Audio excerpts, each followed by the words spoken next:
Hi, my name is Tom and I'm an alcoholic. In November 2020, I was asked to lead an Alcoholics Anonymous men's step discussion meeting. The format of the meeting is for the leader to share their experience with one step in depth per week using the 12 and 12 book as a guide. I recorded my portion of the meeting to share with sponsees and others who could not attend the meeting.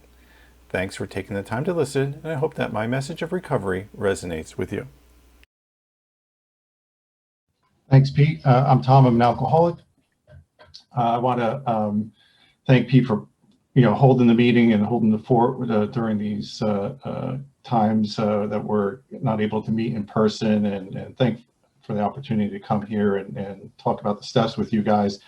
I know a lot of you. I want to thank everyone I dragged into the meeting, friends and cohorts to support me.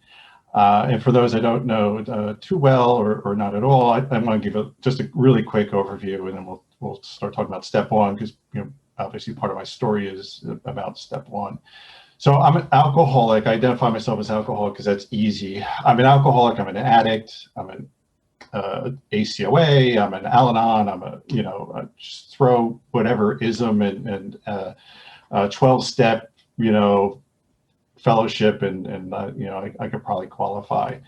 I identify as an alcoholic, and I attend Alcoholics Anonymous almost exclusively because it works.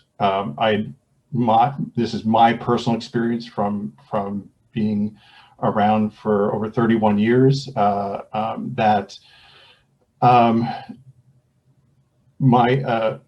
isms, the things I've experienced, which separate me from myself, my higher power, and from you, can be addressed through Alcoholics Anonymous, and I can recover here. I got a lot of outside help and through different stuff in along the way, but here's where I landed, and it continues to work for me. I feel like I was an alcoholic before I picked up my first drink. I used food and video games and books and fantasy and whatever I could to escape.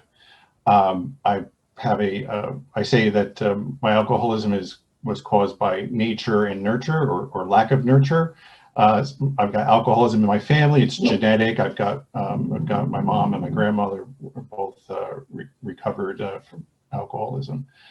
I grew up in a chaotic, violent, and sometimes indifferent household. So, there's just no consistency. I had to fend for myself in a lot of ways and figure this thing out. And the way I figured it out was to start drinking and drugging. I started at age 10, picked up my first drink that was slid across the table to me from my brother. That summer, I picked up my first joint, and from there, it just took off like crazy. I have a very short period of active using. I got sober at 18. That gives me plenty of experience of living this life in some form or another in recovery. As I mentioned, with multiple fellowships, I've moved around geographically around New Jersey and working in New York. So I've had multiple home groups, sponsors, sponsees, been through the steps multiple times. I've had spiritual experiences as a result. So this is all accumulation of, where I'm at with my experience with step one. If you find anything objectionable, doesn't jive with what you've heard in the literature or from your sponsor, take it back to your sponsor, to your higher power, and consider it. Because as much as I love Alcoholics Anonymous, it's not perfect, and I think Bill concedes that at certain points in the literature, and I think that part of this is exploration. So to begin step one, and we admitted we were powerless over alcohol. Our lives had become unmanageable. In the synopsis in the beginning of the 12 and 12, it says, who cares to admit complete defeat? Admission of powerlessness is the first step in liberation. Relation of humility to sobriety. Mental obsession plus physical allergy. So those are some key themes here in the 12 and 12 on step one. And it's actually really short. Step one is only 4 pages in the 12 and 12, hardly 4 pages actually. And I think that's because Bill covered step one thoroughly in the big book. I mean, you've got like more than 3 chapters on this topic, where he covers those central themes of the allergy and powerlessness and all that. There's some specific threads that he pulls into step 1 and then 12 and 12, which I'll touch on. He goes back over powerlessness, and for me, that experience was, once I started, I couldn't stop. There was an inevitability in my my story, in terms of, it was going to be one of those after school TV specials. The young kid at school picks up the drink from the hooligans in the park, and next thing he's destitute and drug addicted and all that stuff. It's sad, but I'm the stereotype. And it went quickly. Again, I'm an alcoholic. I've been running from myself for a long time before I picked up that first drink. So it accelerated quickly. If I could have stayed in that mellow buzz, level of 2 beers and a joint, man, I would have stayed there for the rest of my life. But I couldn't. I blew past that at age 14. It became a process of finding more, trying to maintain, accelerating, and it was, as Bill talked about quite often, it's about mixing and matching and trying to get the right balance, and swearing off one thing and trying another, and it's the guys across the street, and it's this stuff, not that stuff. All of that was very true for me. So the good news is that I'm an alcoholic, and it accelerated really quickly, and I had just a horrible time with it, and I hit bottom at a young age, and it didn't change the fact that it was a bottom. And in the literature, it talks about the importance of hitting bottom, right? And what I love about AA, and I love, Bill talks about it in this chapter, it talks about, younger people and potential alcoholics and all that other stuff. It leaves the definition of a bottom up to me, right? I have a choice of saying, I'm done. It's usually not easy, especially when it comes to other behaviors, and other things I want to, practice step 1 on. Usually it's pretty painful to say I'm done, but when I say I'm done, it's my choice, right?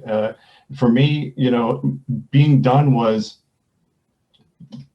using on a daily basis, thinking that this was the rest of my life. I was doomed to repeating the same thing over and over again, swearing it off in the morning and then just picking up the drink at night without even thinking about it. It wasn't a material bottom. I didn't have a house or a wife or kids to, kick me out of. I didn't have a house to lose. It was emotional. It was an emotional bottom for me. It was rooted in hopelessness. This idea that I can't believe this is me. I can't believe this is going to be for the rest of my life. And it was my step 0, really. It was before I even understood what step 1 was about. It was the hopelessness that I experienced. And so for anybody who's, counting days, coming back, or just, doubting their, place in this program, your last bottom could be your last bottom, right? That's your decision to make, just like this one was mine. And I was done. I just didn't know if I was done when it happened. I learned about it being my bottom, and letting go of reservations, as I moved through. But I knew at the time that I wanted some help, and I got into a rehab, and the identification for me started, which was really my step 2, which I'll talk about next week. But at least I recognized, hey, yeah, I can identify as an alcoholic. I can identify as an addict. Suddenly it made sense to me why I was feeling the way I was feeling. And that was a big experience for me. And so admitting was pretty easy in the beginning. But step 1 for me is about experience, feeling. It's not about knowledge. It's not about head knowledge. It's not about the definition.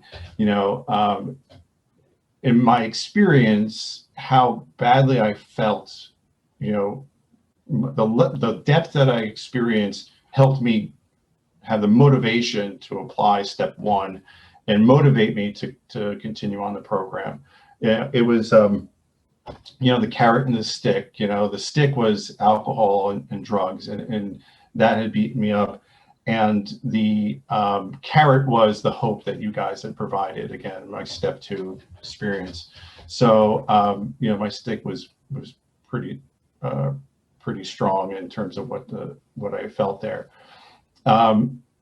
It talks about in the literature, why every AA must hit bottom, right? It's because they're asking me to get really honest and take action, and a weekend warrior is not going to be interested in doing this type of work. Anyone who doesn't believe, myself, I'll speak for myself, I believe this is life and death for me, right? So I'm going to do this work. I can at times fantasize that, well, maybe it would be different, and then it doesn't take long for me to take an inventory and realize, no, it won't be different. I've got that personality that remove alcohol and remove drugs, and I can, fall into, addictive alcoholic patterns with anything. So for me, this is life and death.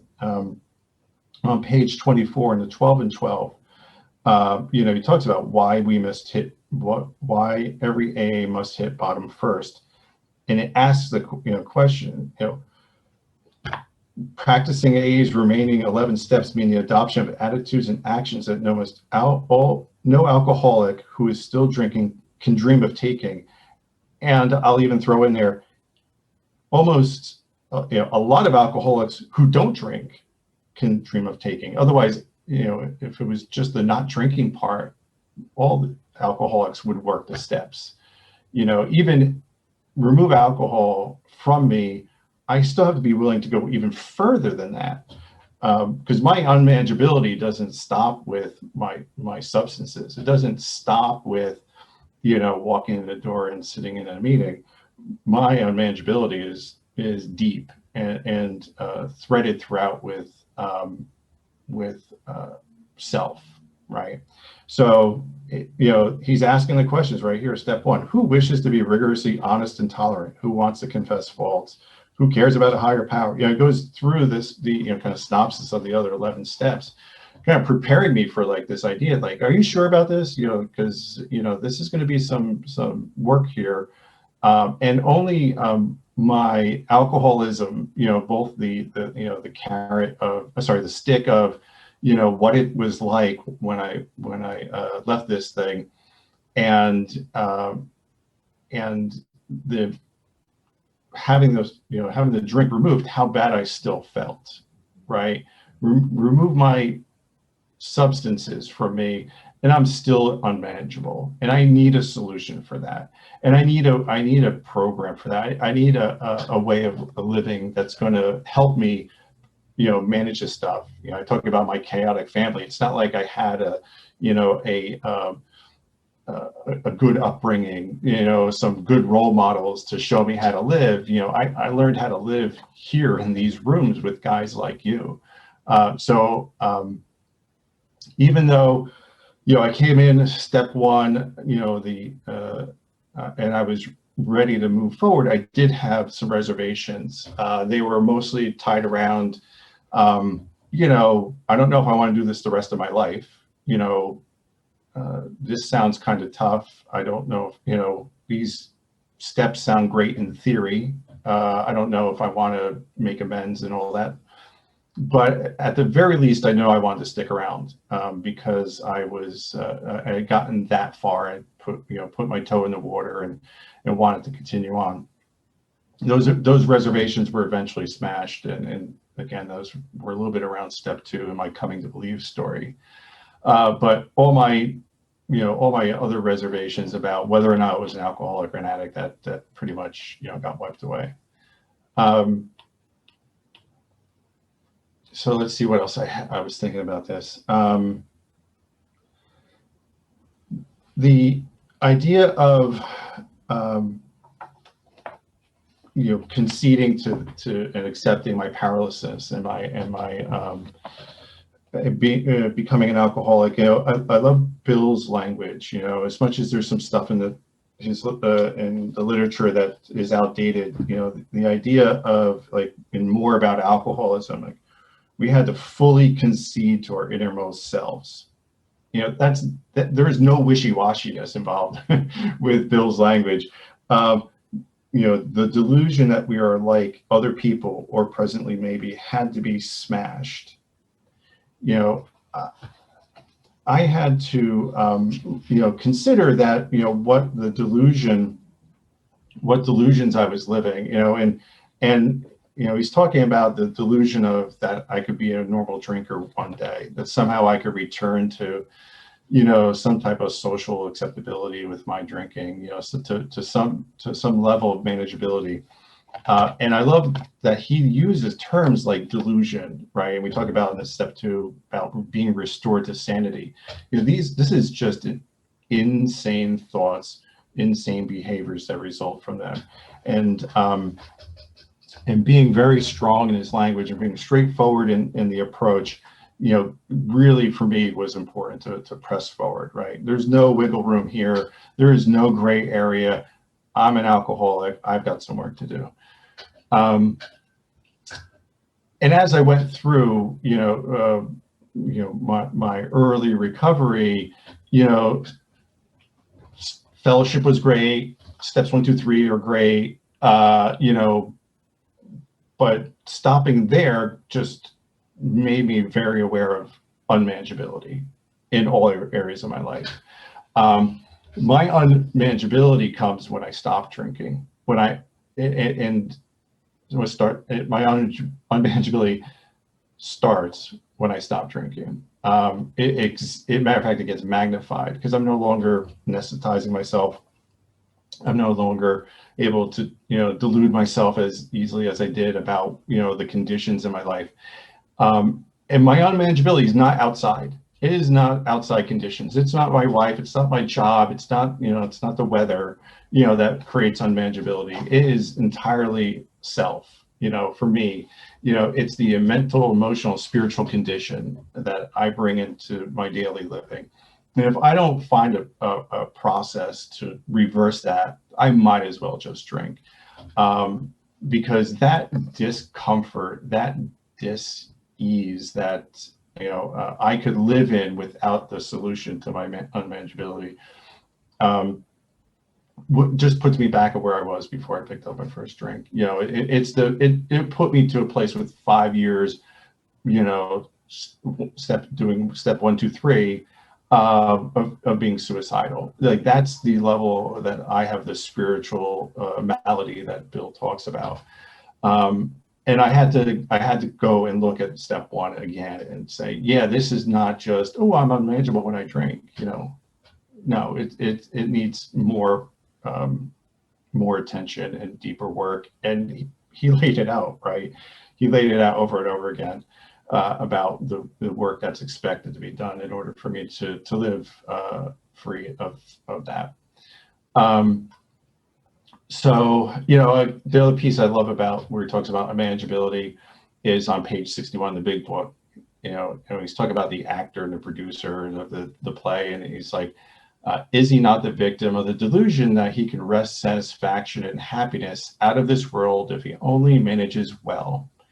And that's what, my spiritual malady comes from, is the idea that I thought I had some level of control, I had some level of power, that if I just arranged things the way I wanted, or, enforced my will or people pleased enough to get things to work out the way I wanted to, that everything would be okay. My powerlessness, once I acknowledge it, is that I really don't have a lot of power, right? I have power over my perception and how I deal with life. I have power when I plug into the spiritual nature of recovery, and I have power when I connect with you guys. Then I have some power, but I also have to apply that power in an appropriate way to life. My delusion was that I had some other type of power that I could just bludgeon you guys into behaving the way I want you to behave, and if only my wife acted this way, and only if my boss acknowledged my brilliance, and all that stuff. And then when the disappointment comes around, like it inevitably did, that's, the unmanageability that I felt sober. Um, so, my first step extends absolutely to all those areas. So a couple of things I wanted to bring up in this topic was, I find it interesting that this is the only place where Bill mentions alcohol in the 12 steps, right? The first part of the first step is the only place where he mentions alcohol. For me, the rest of the 12 steps are about relationships. It's about my relationship with myself, trying to understand myself, my inventory, my being honest, getting rid of these delusions that I have. My relationships with you, learning to be a good friend, a member of society, a good husband and a father, all these lessons I have to learn with existing in the universe with, without as much of my selfishness and self-centered being forced down on you. And my relationship with my higher power, learning a spiritual way of life and a spiritual practice, which is going to, help in all those other relationships. The other piece, which I thought was interesting, and this time through the work and this time through a reading of the big book that I did, popped up again, which was humility, right? And it's in the synopsis, relation of humility to sobriety. And for me, that was, sorely lacking for a long time. And humility is spoken about a lot in the literature when I'm aware of it. I didn't pick up that thread, multiple times through, so humility for me has to do with the truth about myself, right?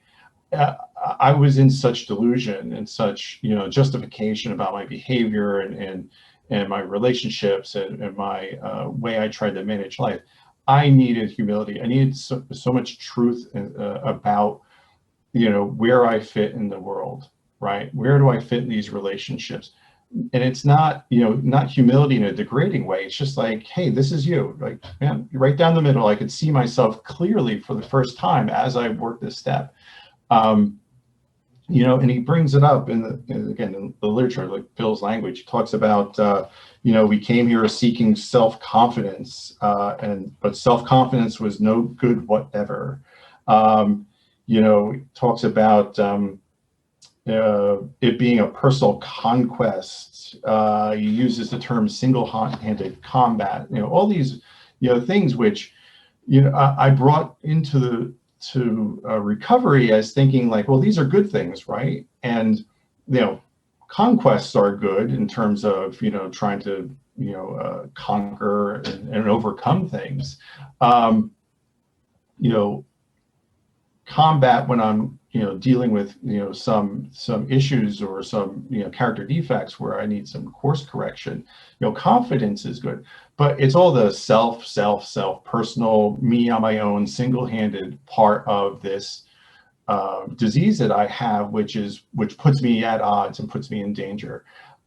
So humility is about me accepting I can't do this alone. Absolutely unaided.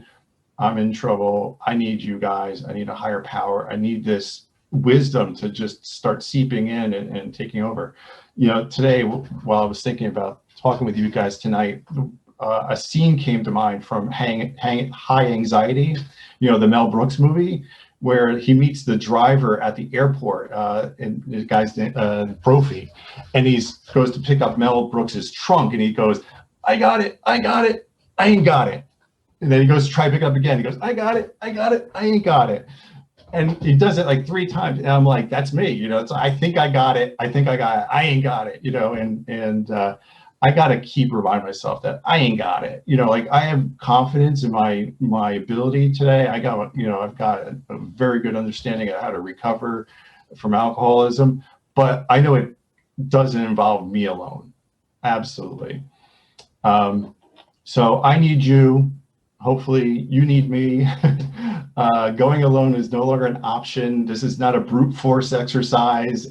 This is an open, expansive, letting my guard down, being honest and vulnerable in ways that I had no idea I could have, when I started this journey. So, now I've got this idea of, what I need to do, where it's going to lead from here in terms of the other steps, and how, how now that I've admitted I don't have power over this thing, admitted I've got unmanageability, I'm going to have to pretty quickly fill in that power, and that comes up in step 2. So what I love about the steps 2 is, he drives us forward, right? Keeps driving us forward. I'm unmanageable, I'm powerless, I'm in trouble, what's next? And that's what the beauty is of this thing, that in step 2 I find out what's next and where I can connect with that power. And I'm looking forward to talking about that next week. So I just wanted to wrap up again by thanking Pete for bringing me in. I want to thank guys who showed up for me when I asked them to, and I want to hear from you now about step 1. Thanks.